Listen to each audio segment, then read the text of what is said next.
Alright guys, today we are going to do a very short little lecture on gravity. Woo! So we already started talking about this a little bit with respect to how planets orbit, and we talked about Kepler, and Kepler has the very beginnings of gravity. He figured out the very beginnings, and then Sir Isaac Newton took over. So gravity is the tendency of objects with mass to accelerate towards each other. In other words, to be pulled together. Gravity is one of the four fundamental forces or interactions in nature. You'll learn about more of them when we do our forces unit. So gravity is in huge amount of play in our solar system. Okay, the sun's gravity is what holds our solar system together. In other words, here's all of our planets. We got moons flying around them, all this stuff. And they're all orbiting around the sun. Even the asteroid belt, which you see here, is orbiting around the sun. All the outer planets orbiting around the sun. This comet, all orbiting around the sun. And it's all the sun's gravity that's causing them to do that. So obviously, we know that since Jupiter is the largest planet, it has the most mass. And because it has the most mass, it has the most gravity.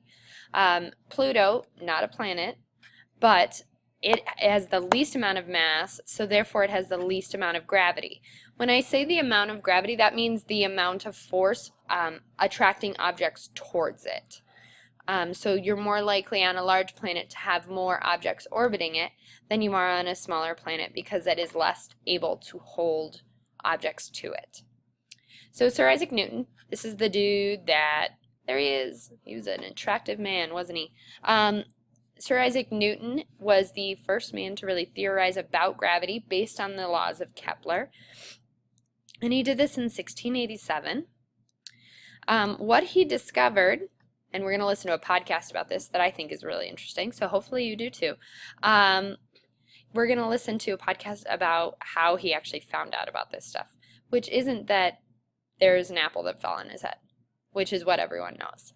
But gravity is greater when mass is larger and distance is shorter. So when two objects are very big, they have large masses, and they're close together, the law of gravity states that they're going to be way attracted to each other. If you have something small that doesn't have a lot of mass and something large and they are close together, the small thing's going to be attracted to the large thing.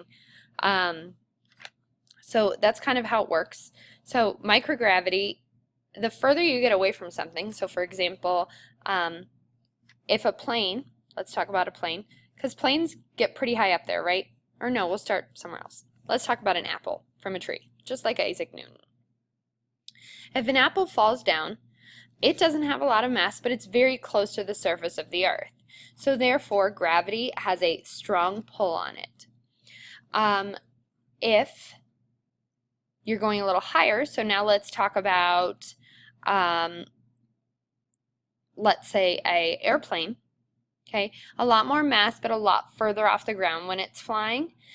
It's able to fly like that at the speeds it's able to fly because it is semi-orbiting, not really, because if it stops moving, it's going to fall to the earth via gravity.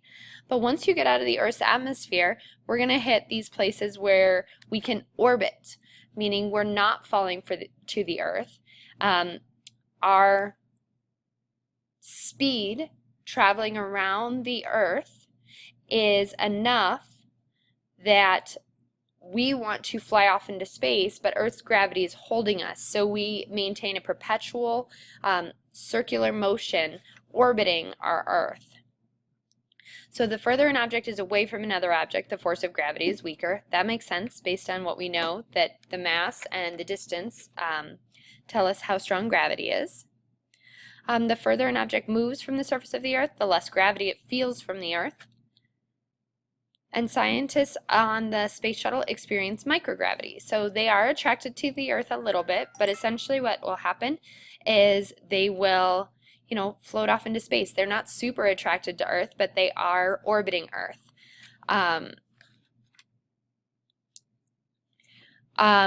Finally, mass and weight are two different properties of matter. Mass is the physical property. Remember, we talked about how this is just how much is in something, and it doesn't change based on gravity.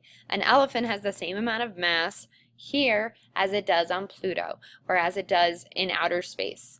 Mass is just the measurement of stuff in something, but weight is a force, and it is calculated by calculating the gravitational attraction times an object's mass, times how much stuff is in it. And weight can change depending on how gravity changes. So different planets have different poles of gravity and therefore have different weights. So I could weigh something way different here than I would on Jupiter. I could weigh something way different on Pluto than I would on our moon. There's lots of different gravitational effects, and our weight varies based on it, but our mass never changes. I'm going to go ahead and skip those because I just kind of talked about those. So that's pretty much it for gravity. We're going to continue to learn about it, so leave a little bit of space for notes when we listen to our podcast. Yeah. Enjoy.